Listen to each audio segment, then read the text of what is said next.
This is the one with the other last of the Time Lords. Internal milk. 100 trillion years and no dentist. Apocalyptic Morlock dickheads.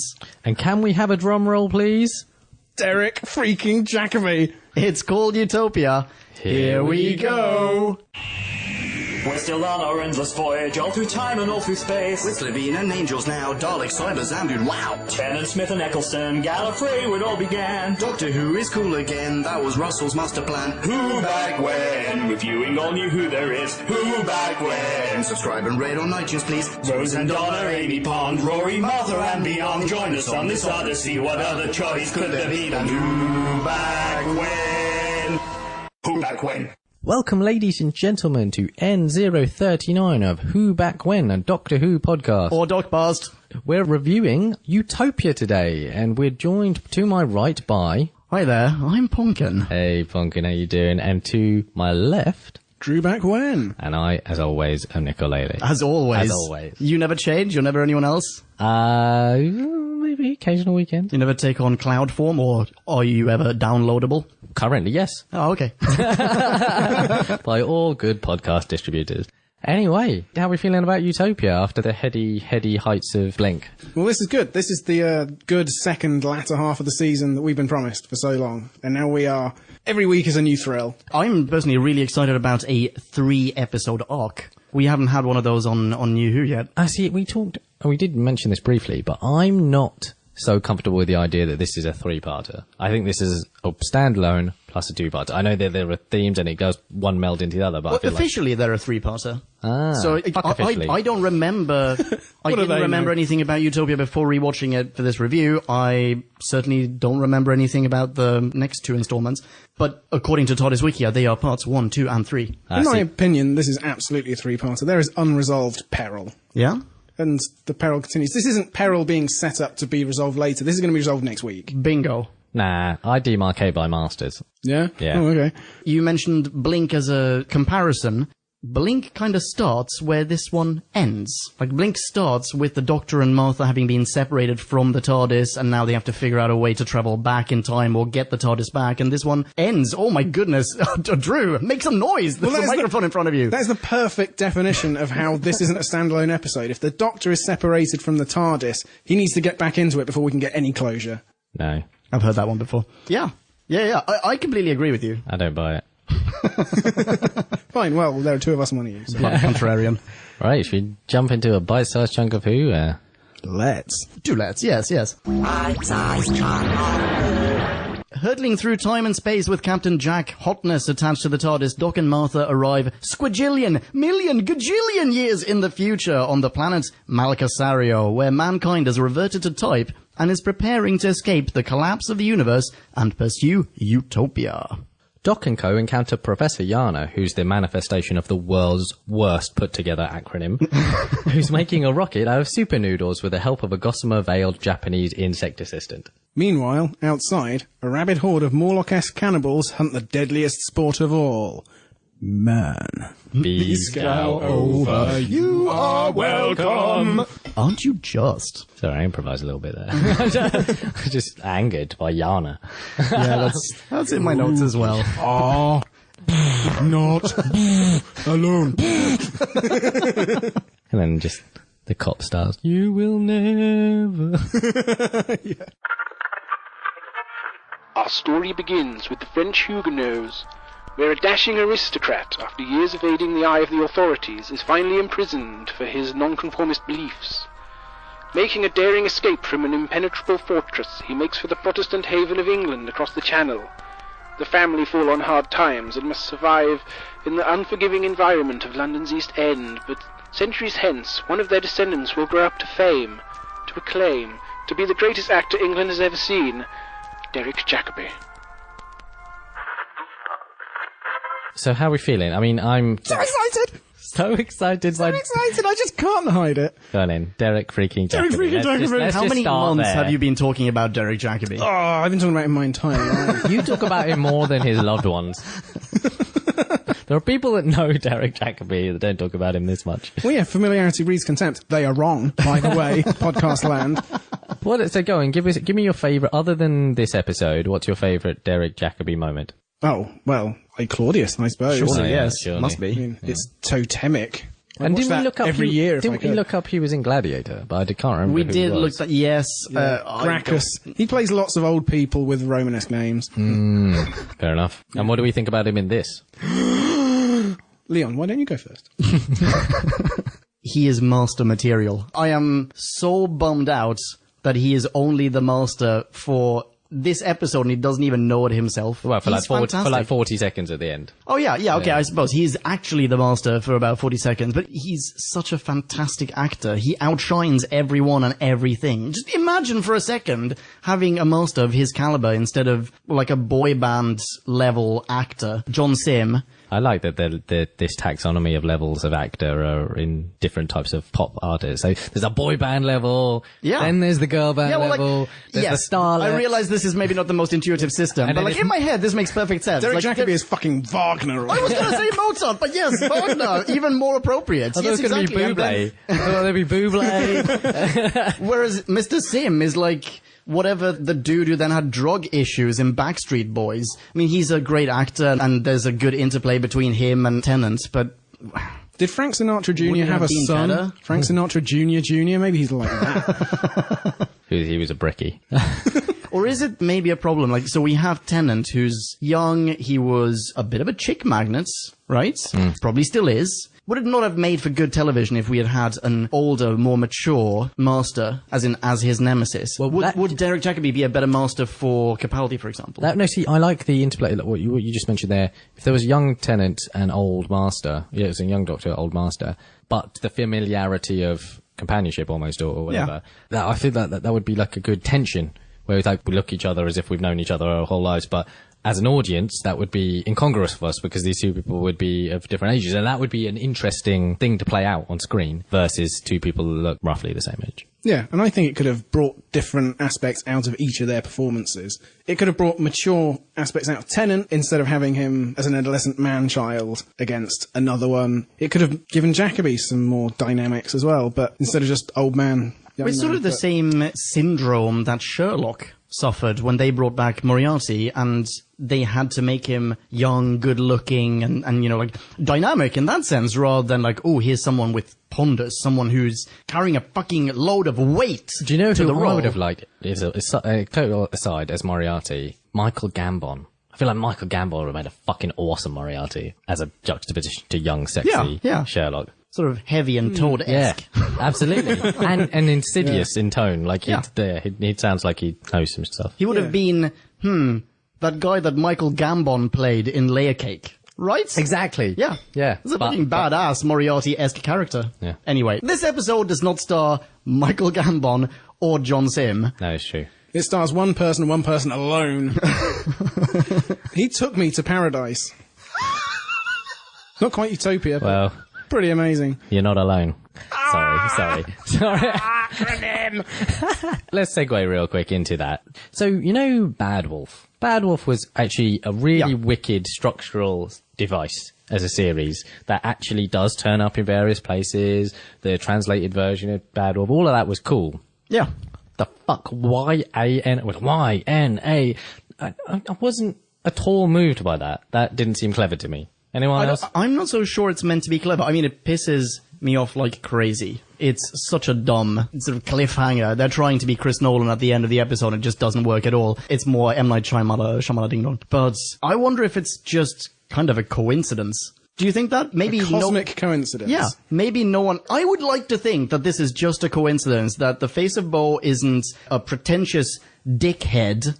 Wow, dickhead. After millions and millions of years of existence, figuring, I'll just give this dude a phrase and he'll piece it together, or maybe not, I don't give a shit. But at the end, he's gonna think, wow, wasn't that big head really clever? I think maybe it was just... So the big head... a coincidence. The big head is Captain Jack, right? Yeah. Oh, I know. It's in my notes as well. Fucking Face of Bo. That would be so... I need to have more... Well, I guess... No, actually, the subtext is rich, isn't it? That's brilliant as an idea, how you get from there to there. Yes, but Is it in Doctor Who or is it in No, it must be in Doctor Who, where we get that reveal. Oh, right, Captain Jack, he is the face of Bo. And the way that we get the reveal is, this is probably much later in the series. Yeah. He says something to the effect of, he's being complimented on his looks, and he says something to the effect of, yes, I know, when I was young, I was on the stage or something, and do you know what they called me? They called me the face of Bo, as in B-E-A-U. Yeah. They name check the face of Bo in this episode, with Captain Jack right there. Why doesn't he ever go like, coincidence, guys, wait, hang on, let me tell you a story. Like, people used to call me that. Yeah. Why does he not piece that together? Maybe it was just fleeting, absolute happenstance humility. Just for 1 second, completely out of character, he thought, another time. Another time. Let the head have this one. Yeah. Having lived through this experience, why does he not think, the Doctor could do with knowing who the Master is about 5 minutes early? Maybe I'll just say Yana when I die. This is a very good point, actually. Does the face of Bo... I guess it maybe depends on whether they had already figured out face of Bo equals Captain Jack. But would the face of Bo at this point, or in the future, would he remember everything that Captain Jack has done? Or would maybe millions of years in the future, maybe he forgot everything? Well, he's reaching back through 9 veiled layers of pseudo-memories. Exactly. This is as close as he can get now. That's a better explanation than just him wanting to be pointlessly enigmatic. Why does he not introduce himself at the first in the end of the Earth? The face of Bo? Yeah. I think only because they hadn't figured that out yet. Yeah. Oh, but Russell's all about the blackboard and the pants. The red string and the jam. Yeah. Maybe he just put too much jam. He obscured that clue, and then after a while it dripped down. He's like, shit, I knew I was supposed to put that in. There was something about a head. Yeah, the Yana thing really, It was poor. super fucking poor.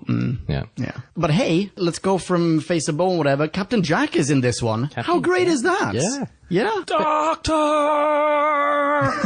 I thought Captain Jack was probably best of the 3 recurrings, as in Doctor and Martha. I think he probably Agreed. was better. And Yeah. He just has such panache. yeah. And it was well written the way that they got the sort of Doctor looking at him with the side eye all the time. It was quite cool. You mean like, oh yeah, right, because the Doctor knows what's going on and so on.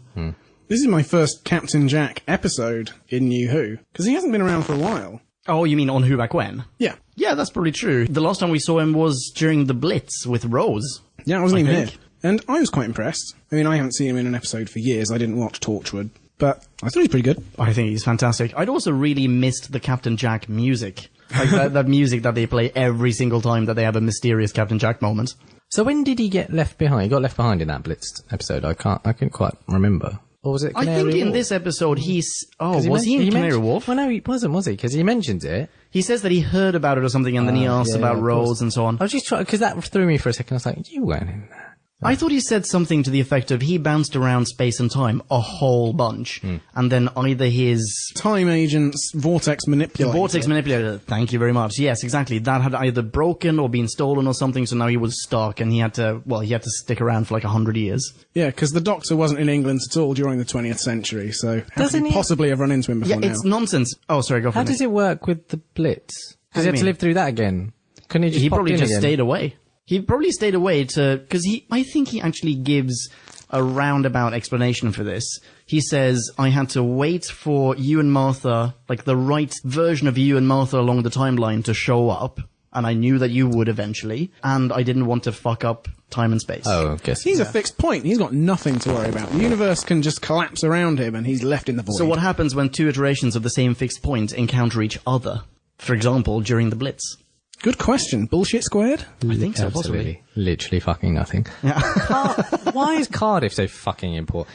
Rift in space and time. Exactly. Suck a bag of dicks, is it? Gotta be somewhere. Never turned. It's just like, ooh, we film out of BBC Wales now. Let's have a gratuitous Cardiff shot for literally no reason. Oh, well, we've had Cardiff appear on Doctor Who before. Well, the Slitheen then. Yes, but this is what I'm exactly. saying. Like, it's fine, is it a location for certain things, but just like, why for the first 5 minutes of this? It seems pointless. And Do you the think maybe TARDIS, the TARDIS needs fuel. Like, Yeah, exactly. Like you just park atop the rift and absorb some of that fuel. But do you think that maybe some of the Doctor Who fans who live in Cardiff, who live with the fact of Doctor Who is literally being shot around the corner, do you think that maybe they're a little bit ticked off that they never get to see sort of themselves on Doctor Who?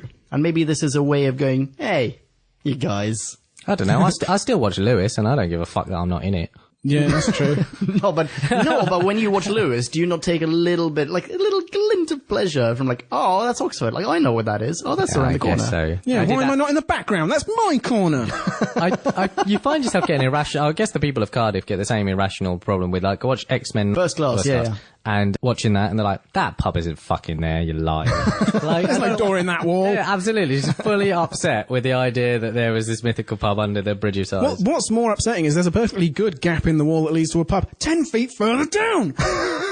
Which seems much more whimsical. Yeah. Yes. Yeah, anyway. Oh, absolutely. Truth is more whimsical than fiction. Anyway, this is another segue. Yeah. Shall we? This episode brought to you by the Turf Tavern. Does the TARDIS routinely need fuel? Or is that just This is bullshit? what- Yes, this is what I'm I trying to think get this happens every now and then. I think every single time that they go to Cardiff, in fact, they do it for this reason. How about classic, though? No, Before that's the what I mean. Cardiff? Like, the last Oh, 50 I years, see. they ain't gone to fucking Cardiff, have they? Oh, I wish JD were in the room to comment on that. I'm assuming yes, because there's another occasion in New Who where they refuel the TARDIS, but not in Cardiff. They Has do happened it. already, or is it later? There's like Sorry. a collapsing star or something. No, that wasn't fuel. That was he was using it to send a message to Rose. Yeah, to the other universe. I mean, orbiting a dying star. Oh, there's that as well, but I really feel like at some point the TARDIS basically engulfs a collapse, like a supernova or something, and harnesses that energy to, recharge the batteries. Well, okay, here's another question.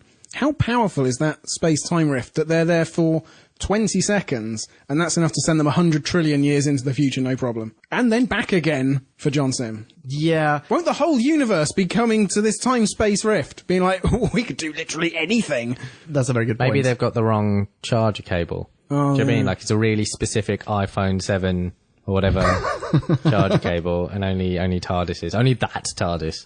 Yeah, it's called an electrical arch in a TARDIS. That's a fucking Fuck arch. you. Fuck you. Or an arc, or A power arc. if you're listening, Apple. It's time to recall my history. Derek, George, Tiberius, Claudius, Drusus, Jacobi, Claw to his friends, was born to his mother Daisy, née Masters, into the pre-war tumult of 1938 in Leytonstone. The chilly October air rang with the cries of baby Jacobi. Such powers of projection already marked him out for theatrical greatness. Hitler heard of the young acting king and decided to wipe out English theatre forever so that Goebbels' propaganda films might win Oscars, and World War II began. Shall we maybe talk about the year, trillion, cajillion, whatever it is? 100 trillion. 100 gajillion, majillion. Yeah. squillion. 11 billion. So I'm so upset. Okay, let me start with the there are myriad so of many things. things. So let's get over the idea that we're still bipedal. But they're not still bipedal, they're bipedal again. Okay, but the future kind is still bipedal. Yeah, Right? that's bullshit. And have all basically very little in the way of evolution, in the amount that a lot less time had already passed in our universe. What, Cassandra 18 Delta, you mean? No, I mean now. Oh, right, now. Like, there's been reality. 4 billion years or something like that, and like a whole universe has spun up, and this planet, and life from an amoeba to where we are now. Wait, hang on, are they on Earth? No, They're not on Earth, are they? Oh, they're no. somewhere else, like a human colony somewhere. Yes, fine, it's but that's not the point. The point that in 100 trillion years or whatever, Yeah. that is like, I can't even do the math times what we've already just done. No, I get what you're trying to say, but there's a soundbite. 25,000. There's a... well, 25,000 of this. Yes, I'm completely on board with that, and I hated it, and in my notes, I've corrected myself, because in a little bit later on in the episode, after we get to know when they are, and we get to see some of both the future kind and the humans, we get a soundbite that explains it again. It's basically the soundbite that is there, that we needed in Star Trek, for example, to say, this is why everyone looks like humans with shit on their faces.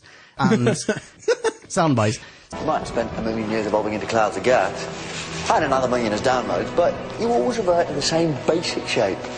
The fundamental humans. This is why I said before, like, oh, are you downloadable and so on. So this is just the way for Doctor Who to go, yes, we use regular human actors, Fine. we're not CGIing Fine, crazy fine. energy clouds. Let's get over that for a second. I mean, to be honest, that wasn't the thing I was most upset about, because I don't know evolutionary Were you upset about the biology. Doctor calling us basic? Because he's a No, fucking no, racist. That's fine. Evolutionary biology. Well, because I mean, if we're basic, do you just go around hanging out with essentially this handicapped race? Is that that's where you get your kicks? Is looking clever in front of us ants? Yes. Like, fuck you. But no, worse than that. Worse than all of this. Worse than the idea that we're still, like I said, bipedal and all that sort of stuff. Because I don't know evolutionary biology. You think we should have wheels? Well. Is that what you're saying? Yeah, why not? No, well, this is it. Why have we still got fairly crude assault rifles? Oh, yes, that's a very good point. Like, technology has not evolved at all. Well, I mean, it has to a certain degree, but certainly not as much as you'd expect. It's hard to improve on the lethal elegance of the bullet. Talk to the US military. They're working on it, baby. Yeah, it's costing a lot of money, though. Okay, yes, technology, alright, fine. We have... Or the chain link fence. Yeah, Oh, no, the chain link fence and the bike lock that they use to secure it. God damn it. I did get a real sense that they'd gone to the nearest abandoned quarry outside the Welsh Parliament 100 trillion years from now to shoot this episode. Oh, that was a thought of mine when I watched this. Do you think that, because they are absolutely in a quarry, do you think this is the same legendary quarry that the BBC always went to for every alien world in Classic Who? I can't remember what this quarry is called now. We've mentioned it on Who Back When before. Like, there's this one place, and BBC basically just has the most beneficial licensing rights to this quarry. So they just, now it's Mars, now it's Venus, now it's another galaxy. That's where they used to burn all the old Doctor Who tapes. Ritualistically. Yeah, I'm sure I've seen that quarry before. Okay, so we've got humans and shit technology. What about the Morlocks? Future kind. So they were pointless. They literally had no bearing on the story. They did have a point. What? Points in their mouths. Pointy teeth. Felicia, what? If the peril, why not get rid of the Morlocks and say, the planet's going to die and we really need this fucking rocket? That's quite enough peril. I've got a different question for you guys. Oh? How the fuck did the Morlocks get there? So, hear me out. This is not a human colony per se. It's that insectoid race, right? Whatever they're called. Yeah. Yes, Chantho of the Malmuth. Thor. Yes. That race died out. Weirdly, one of them survived. And, but the It's always the last of a kind. That's how anything is poignant in Doctor Who. I suppose, but the place isn't littered with whatever they were called, corpses. Right? Yeah. Anyway, so this was not a human world. Humans have existed on this world a relatively short space of time, right? Because... Only a few 100 trillion years, don't we? Well, did they go there No, with... absolutely. I don't think so. I'm assuming that they went there after all of the insects died off, right? Because otherwise what we're saying is humans went there, insects died. No. Coincidence alert. That's not a coincidence. That's literally what we do to everything. Yeah, yes, I know. But they've arrived there a maximum of... let's say, the lifespan of that one last insect ago. But in that time, humanity has also separated, like split off into two separate factions, one of which has evolved to have sharp teeth and weird, like, shit tattoos, and be cannibals and, like, crazy people. Oh, those aren't tattoos, that's just pudding.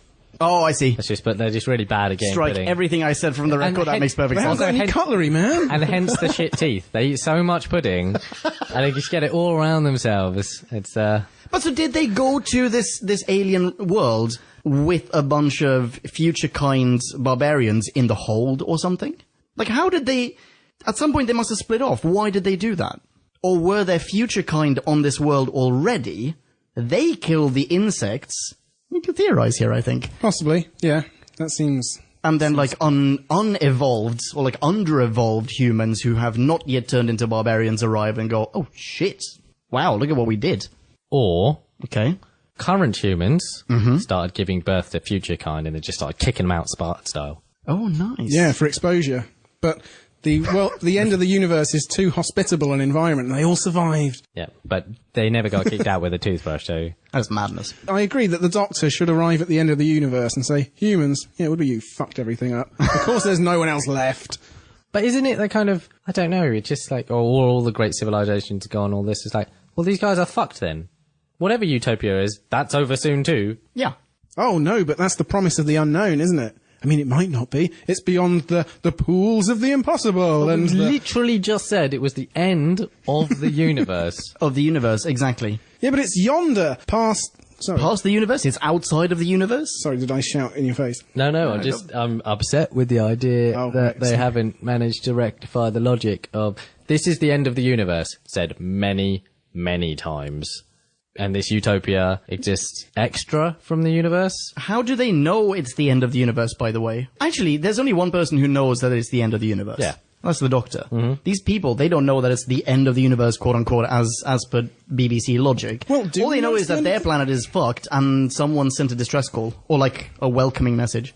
Yeah, I haven't seen the episode after this, so I don't actually know whether the rocket gets to Utopia or not. So, do they arrive somewhere? I have a vague recollection of what happens. I know and exactly what happens. I think, shall we say it? No, let's not say it. Now ruin it for He me. needs to watch it. Yeah, I need to be disappointed next week. Okay, when we press stop, you and I, just a very quick, like, yes. Okay. Okay. But they make it, Drew, by the way. Oh, great! I'm pleased. So yeah, is this RTD just doing Mad Max, essentially? Sort of. Shit, Mad Max. Mad Max, Mad yeah. Max. You can't have post-apocalyptic, crazy barbarians without them wearing tires, which I think these guys are doing as well. This would have been better if they'd done Sad Max with sad sax just in the background. Just like sad saxophone. Oh, yeah, maybe Sad Sack from the Raggy Dolls as well. And then sad saxon. Just kicking it in the background. Yeah. Ooh. Okay, this all got away from me. Let's move on. So, an introductory note, because Derek Jacobi is monitoring the human hunt. Did you know that he's actually the current master at this point, anyway? In a sort of non-canon way? Yes, this an audiobook, right? No, it's a thing the BBC put on their website as a cheapy flash animation produced by Cosgrove Hall called Scream of the Shalka, which was all anyone got from the BBC Doctor Who-wise between Paul McGann and Rose. Yeah. It was produced in 2003. Richard E. Grant was the Doctor, and Derek Jacobi was the Master in it. Really? Richard E. Grant was the Doctor, so he's been the Doctor twice? Because Richard E. Grant is also the Doctor in one of those, what's it called? Children in Need comedic shows. Comic Relief, Comic maybe. relief. Yeah. Yes, it was. I looked it up. Huh. Oh, that was really cool. And that was written by Paula Cornell. No way! Yes way! Aw, Paulie. Poor Nell. He was keeping the dream alive. P-Sizzle. He likes it when I call him that. Yeah. But it's not all going well with Jacobi, because he's hearing drums. He is hearing drums, yes. I had forgotten about that. That was a powerful memory all of a sudden. Well, see, the drums were cool with Jacobi, and they get way less cool with John Sim? John Sim. See, I don't remember that. Yeah, they try to carry that through, and it doesn't. Is that a Time Lord thing? Is that No, like... it's a master thing. Yeah, because he's mad. He looked Right. into the vortex or Yes, some shit exactly. and heard the war drums of war, I don't know, some shit. Right, okay. And now when anything significant happens, it looks like he needs to leave. The war won, Derek took to acting at his local school. On one occasion, for a dare, he played the role of a banana.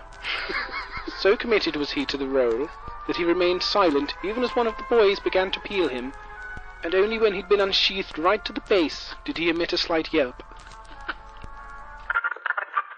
Okay, how do we feel about Insectoid? What's her name? Chantho. Chantho. Chantho, though. Nicely done. Thanks. That's very polite of you. I thought she was liked pretty her. cool, apart from the internal milk, which kind of freaked me out. Well, that at odd, least actually. differentiated her from Martha.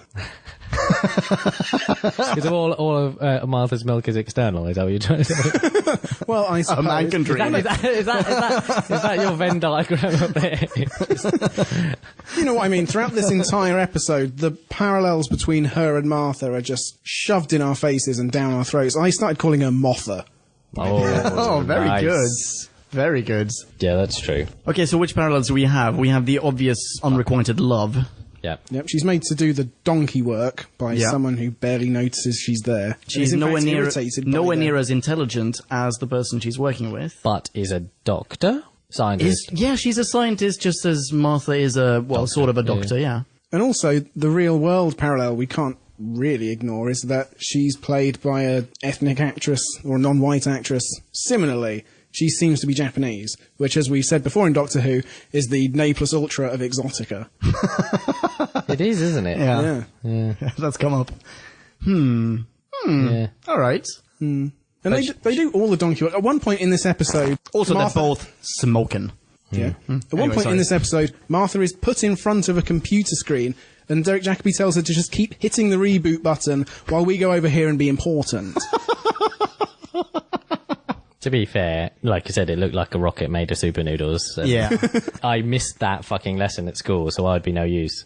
Yeah, but maybe if over the last 15 years he'd asked her for an opinion once, she could have made that super noodle rocket fly. Yeah. So why are they trying to... Is the only reason they're trying to go to Utopia that they've had this message from there? No, because there's a whole myth around it. It's not just the message, but there's a whole... Because they say about...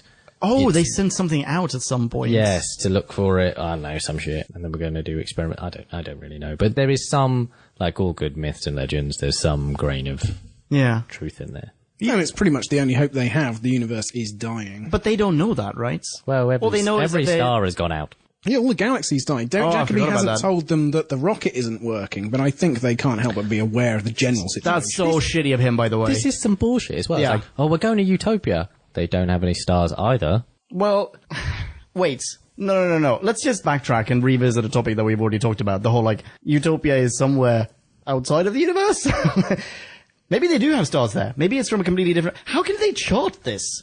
If they know exactly where it is, then it must be, like, within the known universe, right? Just a rocket. From what I can gather, it's not a TARDIS, which itself also can't, or at least has purported to, all the way back through, not traverse universes. Do we even know- It does occasionally, but it's all by accident and shit. Doesn't it, right? Parallels, and it goes, and it was all by Parallel accident universes, and nonsense. And we weren't supposed to cross the void and all sorts Well, of I mean, this is the end of the universe. This is a very special scenario. Maybe they have detected some sort of cosmic anomaly and they think, well, our one chance of surviving beyond next week is that this is a parallel universe taking up the space that our universe is giving up as it contracts. I mean, that literally never comes up. No. So we're heading for that wormhole. But that's to keep Utopia more of a mystery so that I'm not disappointed till next week. Or possibly pleased. See, Possibly. I would have liked to have heard way more about the backstory, over the backstory of Utopia. I would have And been. also I just would an have been explanation of where the fuck is it? Like, where is it? I would have been fine with the idea that what they're trying to do is break through, like in the Final Frontier, and shatter through and find God. I don't know. Or that it's a parallel universe. Yeah, Why could it not whatever be it is. But the idea that they're trying to break through a collapsing universe and go to something else, that's the plan, rather than heading to another place called Utopia. Just like, that just sounds like a name, and they also don't have any fucking stars, is what went through my head. They also didn't seem very sure of this Utopia signal coming from the alleged Utopia, or whatever planet or rocket or whatever it was.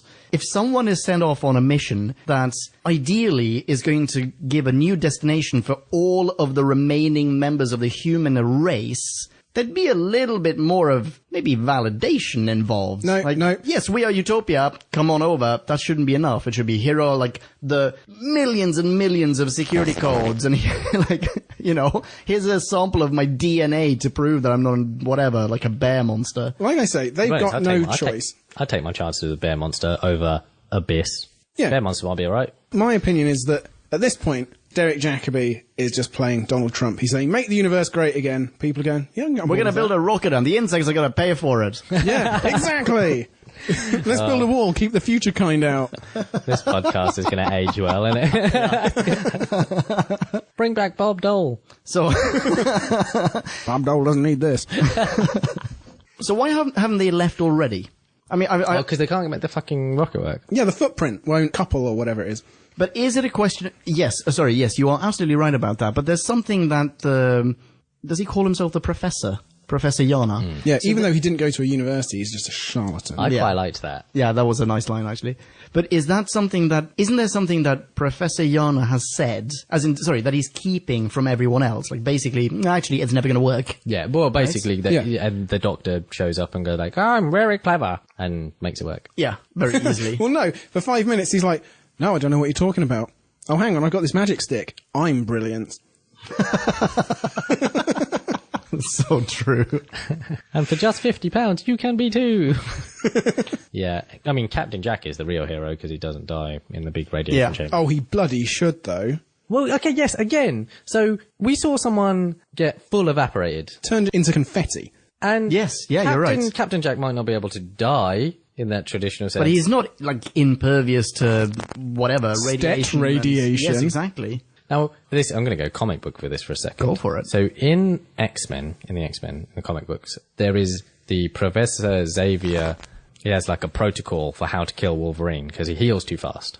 Nice, okay. Wolverine heal. That's his superpower. He heals crazy fast, and basically to remove his head and then keep it away from his body. That's the way to murder him. Wow, it took a professor's title to figure that one Well, out. quite. Okay. But I mean, he's made of adamantium and stuff. Sure. This is like How are you going to cut it off, man? Well, quite. I'm sure there's more to the plan than this. But what I'm saying is, doesn't that essentially make sense for Captain Jack, and turning him into confetti would do essentially the same thing? There is that Torchwood series where I think did this come up in conversation? Where no one after can die. Exactly. This came up in conversation after we pressed stop on our Blink recording, I think. Yeah, there's the series Earth Day. Anyway, there's a whole series dedicated to one storyline in which absolutely no one can die. It's an incredibly dark, very, very good series. So good. Fantastic, even though it ends on that really shitty, like, oh, now we've spawned an American spin-off, yay, which then bombed. Anyway, well, actually never even had a lift-off. But it doesn't matter. There's a scene in that one, earmuffs if you don't want to have this spoiled, there's a scene where people are, well, basically cremated, and they remain alive. Yes. And it's one of the most, like, one of the scariest super dark, things. man. Like, you have basically a pile of ash that is still self-aware, is unable to do anything. Is that not exactly what would happen here? And exactly what happened in Heaven Sent when everybody's just screaming in their graves. No one thought of that. Bingo! Exactly. Oh, God. Oh, man. Yeah, Doctor Who gets dark sometimes. Yeah, right? sometimes it really, really does. Yeah, but no, you're right. I'm with Nick in that. And me, I'm agreeing. And you in that. Okay, man. he can be on the floor. So, man. He can be on the floor for 20 seconds, wake up, be like, was someone kissing me? Great line, by the way. Yeah, nice. But he's not the T-1000. Yeah, exactly. Yeah, I completely agree. Yeah. Was he even wearing a suit while he was in there? Don't think so. I don't think so either. So what you're saying is basically he should turn into confetti, but then once the radiation dips below a threshold, at that point he might come back as Captain Jack. In the early 1980s, Derek suffered from stage fright for a spell of a couple of years. This wasn't to say that the actor himself was afflicted, but all across the country the stages would tear themselves up and refuse to work, for fear of being unworthy of the celebrated thespian playing upon them. Derek once asked Gielgud if he'd ever experienced anything similar, and the great man was said to have replied, "Oh, piss off." Let's talk Fobwatch. Oh, Yes. that's my next note! I think it's way too early. Oh, to mention the Fobwatch. No. On Doctor Who, not on Who Back When.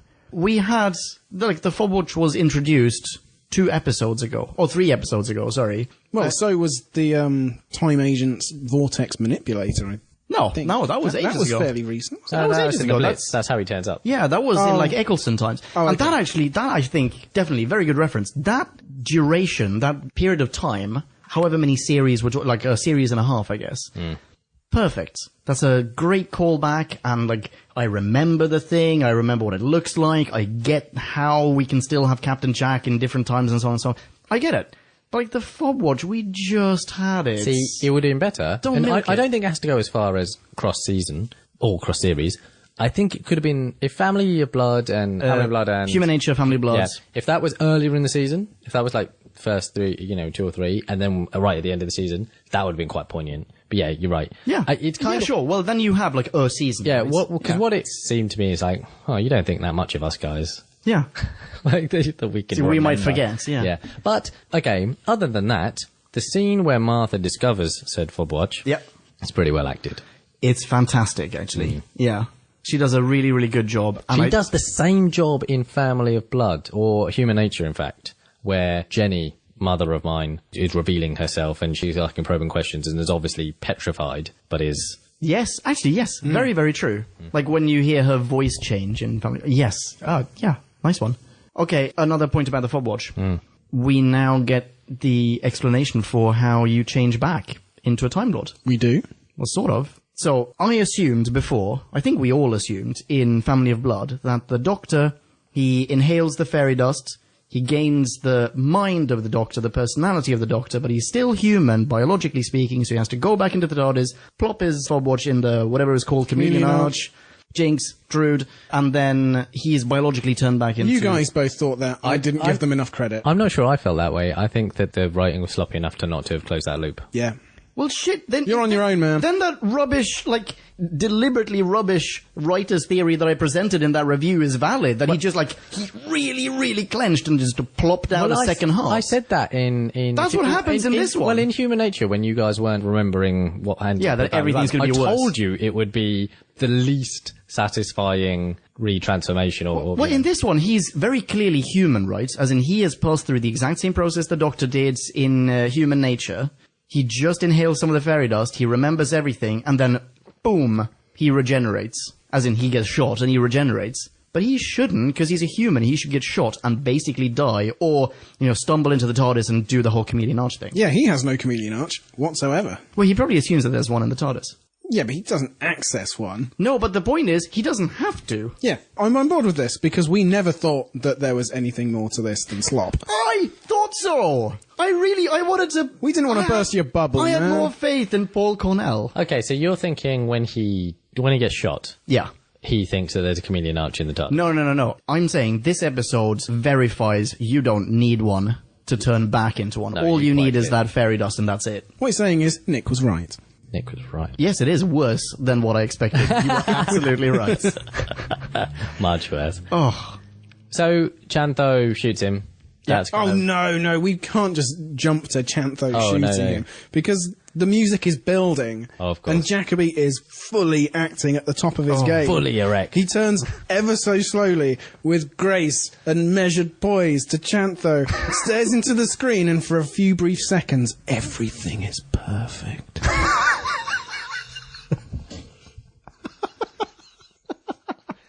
Man, you're a Derek Jacobite. Absolutely. He's great. And also just the drums have been building throughout this episode. Now, I don't know whether this is the writing ramping up the tension perfectly or Derek Jacobi doing it with his acting, but I thought that whole progression throughout the episode was really effective. And the music also, I thought, was better in this episode than usual, and that accompanied it effectively. And so it wasn't just because it was Derek Jacobi, although it's unavoidable. It certainly helps. Yeah, but I really did think that this episode was paced very well. We do get a little bit of interplay between Derek Jacobi and Tennant as well, right? Over the radio, I think. Do we not? Yes. In the radio? Well, because that's how he gets revealed, doesn't he? Yeah. I mean, I think the interplay between the Master, Jacobi Master, and Chantho was pretty dark, It's like, oh, Alcazar I was provoked. It's like, who would you be saying that to? What, the non-police at the end of the universe? There's no one here, mate. It's just you. Yeah, has he already revealed he's the Master to the Doctor at that point? Because if the Doctor ran back up, then he could say, oh, I'm old Jacobi, it was just self-defense. Yeah, but he doesn't, that's the Master's MO. He doesn't give a fuck. He's literally murdered before, right? See, I don't remember what he's like in Classic Who. We'll have to give it. Well, we'll get to it. Yeah, and so will you, Podcast Land. Certainly as Missy, she doesn't give a fuck and will just turn and shoot. That's and true. One guy's dead. But she's also very sinister and conniving, as in Missy is. She will blame others and she'll manipulate people, not just fire blindly and, run away. Which is kind of what the Master is doing here. Or, I mean, you assume he would, because there's no one left on the planet to shoot anyway. Like, everyone's gone off in that rocket. That did make loads of sense to me. I was just like, okay. But the way he tried to kill her was kind of cool. Yeah. How does the Doctor find out that he's the Master? Don't they talk? Does he say it outright? Well, he says call me by my, call me by my real name, so on and that's so when forth. he's in the TARDIS and the Doctor's banging on the outside. I think the Doctor figures it out through Yana and Martha, and he locks him out. Yeah. I don't think there's any communication at that point. Yeah, but the say my name, bitch, is a good scene. Yeah. Yes. But then he goes, off! Bye-bye! Oh, such an anticlimax. You go from Derek Jacobi to... Yeah. Yeah. Ugh, It's kind of sad. that was sad. What did people think? This is a complete tangent. About Martha trying to get Chantho to swear, and why, and what? Kind of charming, I thought. I think, probably on some weird psychological level, she's trying to get herself to do something, Yeah, she doesn't dare rebel, so maybe she can get the bug too. That's a good theory. Yeah, it is a good Because thing. I didn't really get it. And it seemed like this was the closest the BBC could get to swearing pre-Watershed. But I didn't understand any significance deeper than that. Other than, or perhaps what they're trying to show is that or at least give some precursor to the fact that Chantho is going to shoot the professor, whom she loves, and to show the massive juxtaposition of gentle, lovely Chantho, and look at Chantho being, you know...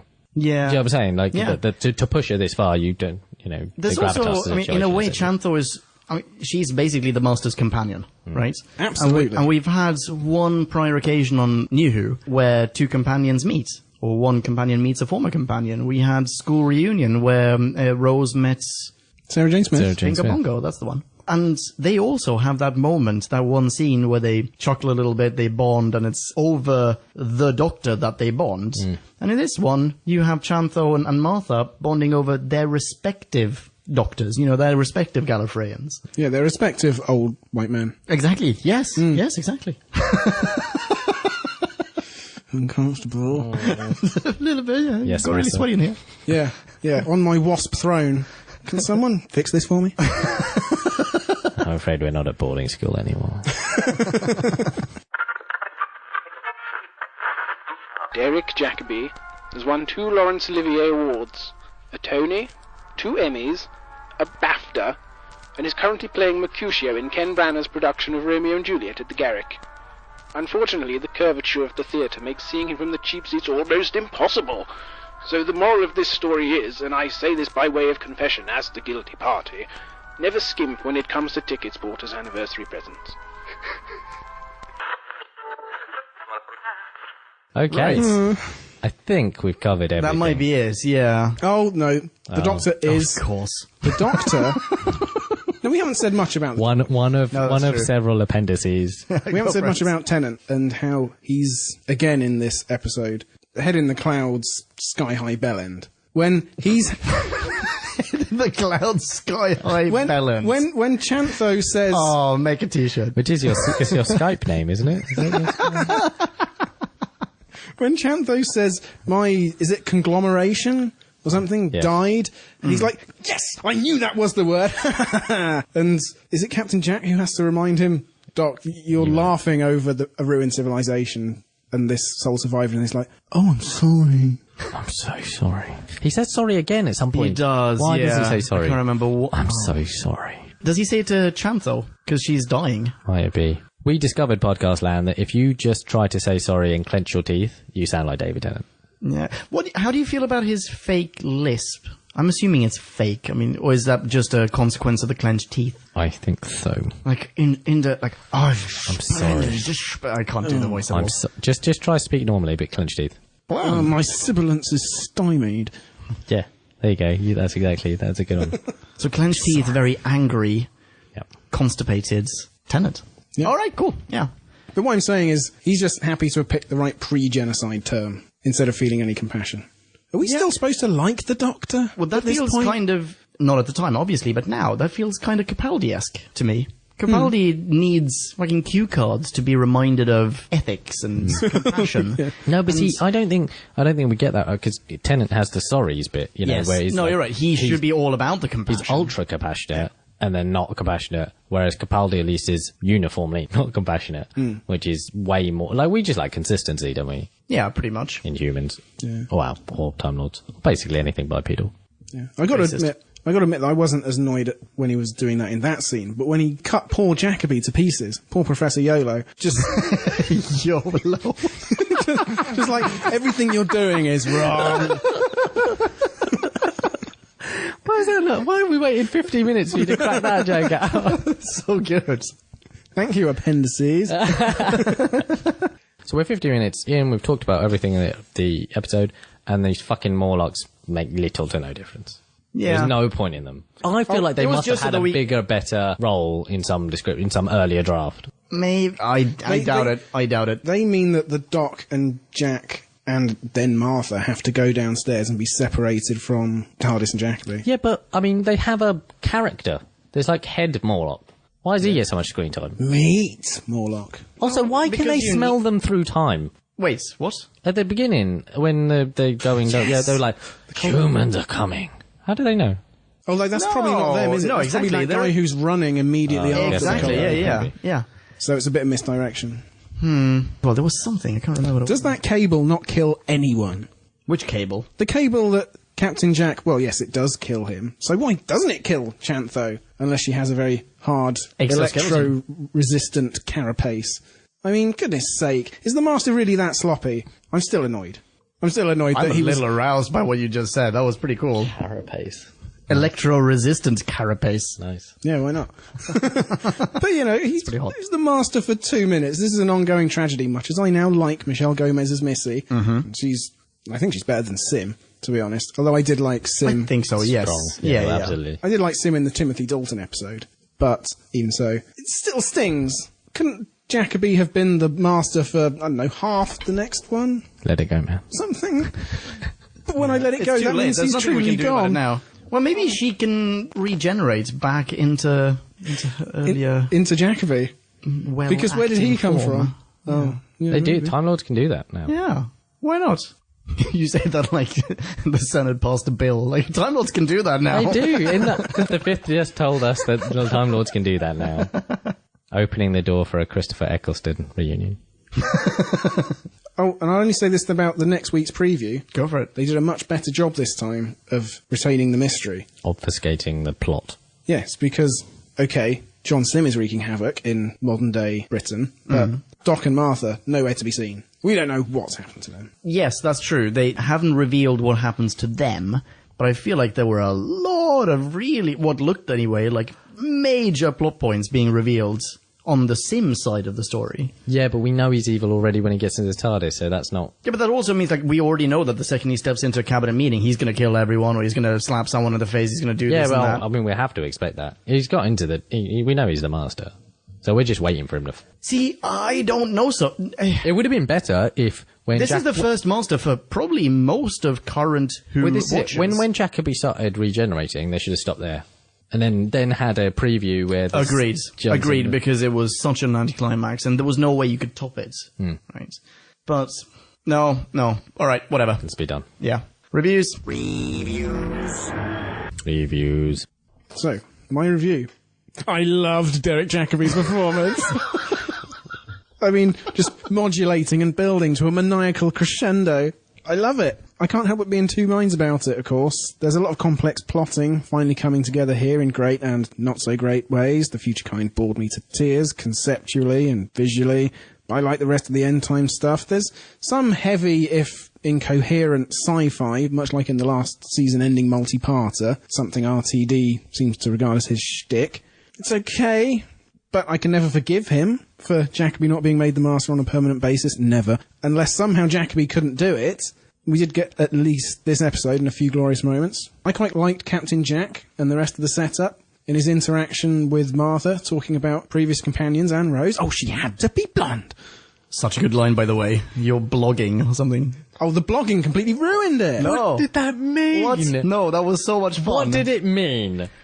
Wait, hang on. We're totally interrupting your review here, Drew. But, I mean, to me, that was like the Doctor revealing that he's this old guy who's so out of touch with the youngsters. No, I think that's the BBC and RTD completely being out We're of at the touch. end of the universe, at the edge of knowledge itself, and you're busy blogging. I think that's what... I think that was a I fun think that's line. what the BBC writers thought blogging was. I don't think so. I really like that line, though. Anyway, sorry. Carry on, dude. And I agree with the rest of you that the end of the universe isn't strange enough. It's just below decks on the Titanic with some humans that have reverted to the mean and Morlocks. So I'll give it a 3.4. All right. You or me? Okay. Go for it. There's quite a lot I dislike about this. I couldn't get over the idea that in 100 trillion years, not all that much will have changed. And at the end of the universe, I would have preferred if this was like, if the Doctor said, oh, the first end of the universe or something like that, that'd have opened up in my brain this whole other potential. Wouldn't have to worry about it so much. But the end of the universe seems fairly fucking final, and that it's not all that different from now sort of bothered me, and I could never really get over it to lose myself in the, to suspend my disbelief for the rest of the episode. Derek Jacobi was awesome. I do lament his non-masteriness, why he didn't get to be the Master for longer. Yeah, I wasn't understanding the rocket and the sci-fi shtick, like you said, or where they're going, or what the fuck was happening exactly. The chain link fence, the Mortlock. Yeah, what the fuck were the Mortlock? That again, it's like I was assuming there would be some interplay between the two existing humans and Future Kind, and they all figure out that they're actually all people and they need saving too. I just didn't get it. Literally didn't understand. This was just preamble for the next bit for the master.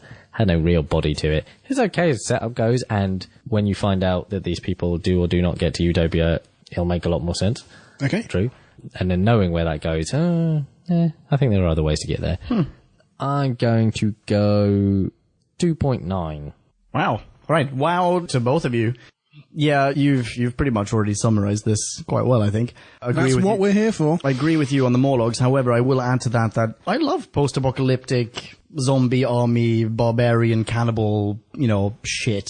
I think that's it's sort of, maybe it's a guilty pleasure, ladies and gentlemen. Drew is looking at me very incredulously. So tired. I love that shit. I think that's there are a million films Hollywood pumps out a million films with exactly that storyline, and you know what? So do something different. I'm okay with it. Every now and then I just want to turn my brain off and watch that sort of stuff, but I think that belongs in a completely different story. Like, that should be a story of its own. I don't really feel like it fit in here. I'm getting the thumbs up from Drew this time. Nice. Thanks. Inaudible thumbs up. Anyway. Jacoby, what can I say? What a guy. What a dude. What an actor. Oh my goodness. I mean, we've had Carey Mulligan and big names in this series. Yes, absolutely. We just had Carey Mulligan. We had Daisy from Spaced acting very well. Can you imagine a spin-off? Daisy from Spaced, Carey Mulligan and Derek Jacobi. Oh, Drew's coming. All right, so Carey Mulligan's the Doctor, Derek Jacobi's still the Master, and Daisy from Space is the companion. Yes. I mean, could we not be that daring? Why not? We're so weak and so timid. You have literally no power. I suppose that sounds like a fun spin-off. Yeah. Either way, I want to see more of Jacobi, and I'm heartbroken that I'm not going to, at least as far as I'm aware. I like the insects. I like that we got to see, we didn't talk about this, we got to see like the old hive, whatever it was called again, I can't remember the word now, but... Conglomeration. Bingo bongo, their abode, their city, so basically it Petra in space. Yeah, it looked very much like Petra. I liked it. I thought it was pretty cool. What really drags this down, aside from the Morlocks, is... Alright, it's twofold. Number one, it's the end of the universe shtick. Partly because, what does that mean? We've already discussed this ad nauseum. But also partly because, the TARDIS got so freaked out that it sent me to the end of the universe, but, well, here we are. And also we go to an entirely... There's a date for this? Like, what? Why? Explain this to me. We also go to an entirely different end of the universe at the end of the most recent Capaldi series. Oh, there you go. Yes. Well, I thought about that as well, but isn't that the end of the Earth, possibly? No, it's not. It is the end of the universe. You're right. Yes. You go to the end of the Earth with Eccleston. Yes. Yeah, you're right. Part 2. Yeah. Anyway, so that drags it down, but also, and possibly mainly, probably not mainly, but also... that juxtaposition going from Jacobi, who's a very serious, like a profound... Actually, yes, I'll call him a professor. I think he deserves it for having crafted a weird radar inspection room out of noodles and shit, to this really silly, too wibbly, too wobbly kid. I just felt like, oh, great, now the TARDIS is in the hands of Dennis the Menace, rather than someone with the gravitas of the Master. And really, this is the first time that most people, I'm assuming that most people who watch Doctor Who have not seen Classic, are not aware of how the Master appeared and what he did and so on and so forth in Classic. Maybe they've seen a picture here and there, but they don't really know him. So... is this how you want to introduce it? Like, you introduce it with Jacobi and then you just immediately take that away from them. And it's as though you're saying, that was just a charade, and what the real Master is, it's this kid. Voila. That's a massive anticlimax and an incredible disappointment. Anyway, could go on. Loved Captain Jack. My final note here. Absolutely loved him. We didn't talk about this. He clings to the TARDIS and flies through the vortex. I thought that was hilarious. I really liked that. I thought it was very, very cool. I did think, if he was to die... Is he going to let go? Why doesn't he fall off, yeah? Rigor mortis, dude. Oh, right. Yeah. No, okay, I'm giving this a... because of Jacobi, and because it's a 3-parter. Oh, and also, because if what I think I remember about Utopia is actually true, that bumps it up a little bit, because that's kind of cool. I'm giving this a 3.2. Boom. Done. No listener minis. If you have listener minis, please do send them to whobackwhen@gmail.com. Who back when, all in one word. And that way you're absolutely assured that we will receive your minis. Yes, please keep them to 250 words, or we will make them 250 words. Yes, exactly. Very nice. Oh, God, that was so intimidating. Jacobi's been rubbing off on me. I wish. Wow. I got a very strange visual just now. Thanks very much for listening, Podcast Land. We hope you enjoyed the show. You can catch us between shows, day to day, hilarity from the three of us. We are all on Twitter. Leon, where can you be found in the cyberspace? Well, you can find me, I'm at Ponkin. Here's a soundbite of JD singing how you spell that. Ponken, Ponkin. Thanks, JD. Nick, how about you? I just tweeted the word cock, so just Google that or search for it on Twitter and you'll probably find me. Yeah, because if you Google cock, there's nothing else on the internet. Just put it Nick is the #1 result. Yeah, just hashtag cock and I'll pop up. There you go. Lovely. And I can be found at Drew Back When. Which will also appear in the search result. Yeah. Bada bada bing bong hey. Thanks again for listening. What's up next? For New Who, we have... Sound of drums. And the next classic Who is... The Mind Robber. That's right. And the next audio Who review is going to be of The Cannibalists. Thanks again for listening. Catch us in the next one. Rock on, be right next to each other, and ciao. Bye. Kablamo! Did you enjoy the show? Then please do what the cosmos compels you to and spread the gospel of Who Back When. Tell your friends. Don't have any friends? No problemo. Tell some strangers. Like us on Facebook. That's facebook.com/Who Back When. All in one word. Are you on Google Plus? Then find us on Google Plus. That's plus Who Back When. And when you do, tell us why you're on Google Plus. Who Back When just got its very own Twitter account, no lie, so give us a follow. You guessed it, that's @Who Back When, all in one word. Check us out on SoundCloud, vote us up on Reddit, listen to us on Stitcher, and head on over to our website, whobackwhen.com, where you can leave a comment, submit a review of your own, and peruse of visual index of aliens, monsters, and more, which increases in kablamos with every episode. And lastly, give us a rating and review on iTunes. Not only would it make us super chuffed, and it really, really would, but as thanks, we will transmigrate your iTunes nom de plume into the credit list of trailers for fake Doctor Who audiobooks produced by Who Back When. Have a poke around our bonus episodes to make more sense of that. That's it. Rock on and be rad and excellent to each other. Catch your earballs in our next classic Who review, New Who review, or, still funny, audio Who review. Ciao. Who Back When?